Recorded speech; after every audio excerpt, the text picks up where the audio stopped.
নমস্কার বন্ধুরা, তিয়াশাস রেসিপিতে সকলকে স্বাগত জানাই। আমরা অনেকেই কিন্তু ফুলকপি কিনে এনে ডাঁটাগুলোকে ফেলে দিই। এটা কিন্তু আমরা অনেক বড় ভুল করি।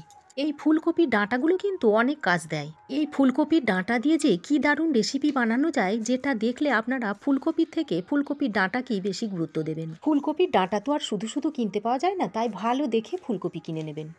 আমি এখানে একটা ফুলকপির গোড়া নিয়েছি আর এর ডাঁটাগুলোকে ছোট ছোট করে কুচিয়ে নিয়েছি।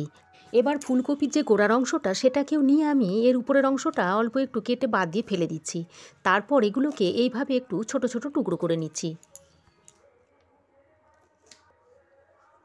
তো দেখুন, সমস্ত ডাঁটাই আমি ছোট ছোট টুকরো করে নিয়েছি। এবার এগুলোকে একটা প্লেটের মধ্যে তুলে নিচ্ছি। তারপর এগুলোকে খুব ভালো করে ধুয়ে নিয়েছি। এবার কেটে ধুয়ে নেওয়া ফুলকপির ডাঁটাগুলোকে একটা মিক্সিং জারের মধ্যে ভরে নিচ্ছি। আমি এটাকে দুবারে বেটে নেব, আর খুব মিহি করে বাটবো না, একটু দানা দানা রেখে বেটে নেব। মিক্সিটা জাস্ট একবার ঘুরিয়ে নিলেই হবে। দেখুন, ঠিক এইরকম দানা দানা রেখে বেটে নিয়েছি। তারপর এগুলোকে একটা প্লেটের মধ্যে নামিয়ে নিচ্ছি। সমস্ত কপির ডাঁটা বেটে নেওয়া হয়ে গেলে এবার কড়াই গরম করে 2 চামচ মতো সর্ষের তেল দিয়ে দিচ্ছি। তেল গরম হয়ে এলে এখানে দিয়ে দিচ্ছি 2টো শুকনো লঙ্কা, আর দিয়ে দিচ্ছি 1 চামচ মতো কালো জিরে। এবার শুকনো লঙ্কা আর কালো জিরেটা কিছুক্ষণ ভেজে নিচ্ছি। ভাজা হয়ে গেলে শুকনো লঙ্কা দুটোকে আমি তুলে নিচ্ছি। শুকনো লঙ্কা দুটোকে তুলে আমি এক সাইডে রেখে দিচ্ছি, এটা পরে কাজে লাগবে।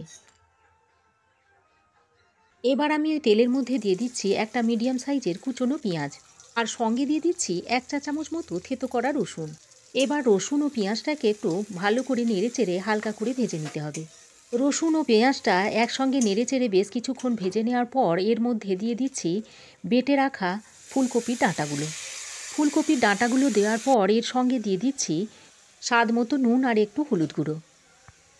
নুন আর হলুদটা দিয়ে কপির ডাঁটার সঙ্গে ভালো করে মিশিয়ে নিচ্ছি। নুন ও হলুদটা দিয়ে কপির ডাঁটার সঙ্গে ভালোভাবে মিশিয়ে নিয়ে এটাকে ঢাকা দিয়ে লো টু মিডিয়াম ফ্লেমে 3 থেকে 4 মিনিট মতো রান্না করে নেব।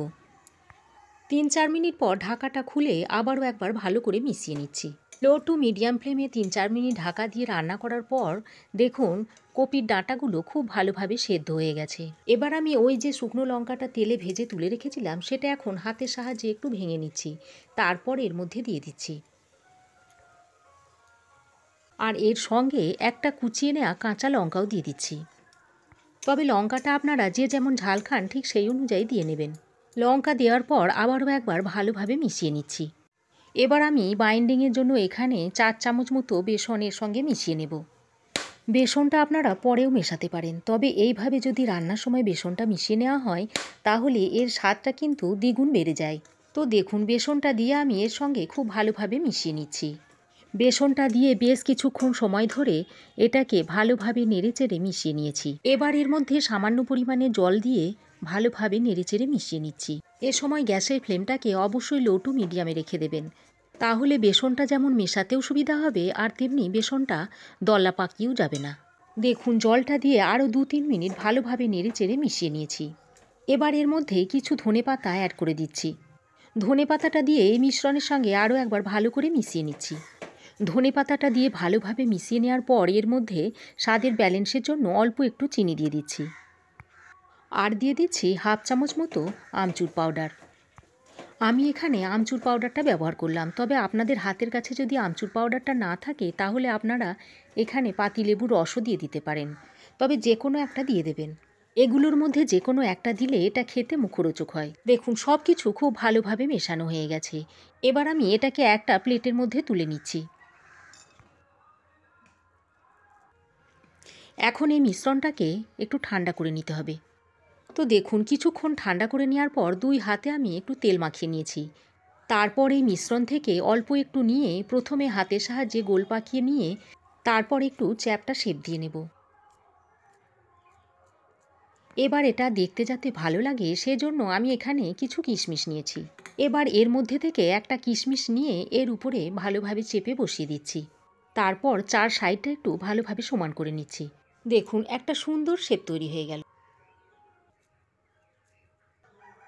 উপরে একটা কিশমিশ বসিয়ে দেওয়ার কারণে এটা দেখতে যেমন সুন্দর হবে তেমনি বাচ্চাদের কাছে খুব লোভনীয়ও হবে, আর খেতে তো এটা দারুণ সুন্দর হয়। তো এইভাবে আমি সবগুলোকে তৈরি করে নিচ্ছি। তো বন্ধুরা, এটা খেয়ে বা দেখে কেউই বুঝতে পারবে না যে এটা ফুলকপির ডাঁটা দিয়ে তৈরি হয়েছে। তাই রেসিপিটা একবার হলেও আপনারা ট্রাই করে দেখবেন। দেখুন, সবগুলো আমি তৈরি করে নিয়েছি। এবার কড়াই গরম করে দিয়ে দিচ্ছি 3 থেকে 4 চামচ মতো সর্ষের তেল। তেলটাকে খুব ভালোভাবে গরম করে নিয়ে এগুলোকে এর মধ্যে একে একে ছেড়ে দিচ্ছি। এগুলোকে আমি দুটো শিফটে 4টে করে ভেজে নেব। এই বড়াগুলো ভাজতে খুব বেশি তেলের দরকার হয় না, আপনারা ভাজার পর দেখলেই বুঝতে পারবেন। এবার বড়াগুলোকে এক পিঠ হয়ে গেলে উল্টে পাল্টে ভালো করে ভেজে তুলে নেব। বড়া আমি ভালো করে উল্টে পাল্টে লালচে করে ভেজে নিয়েছি। এবার একটা প্লেটের মধ্যে তুলে নিচ্ছি।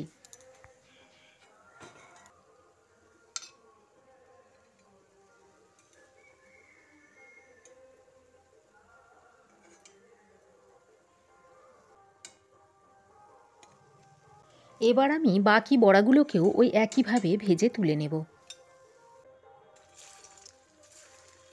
দেখুন, সমস্ত বড়া বা পকোড়াগুলো ভেজে আমি একটা প্লেটের মধ্যে তুলে নিয়েছি। এবার এর মধ্যে থেকে একটা বড়া আমি আপনাদের ভেঙে দেখাচ্ছি।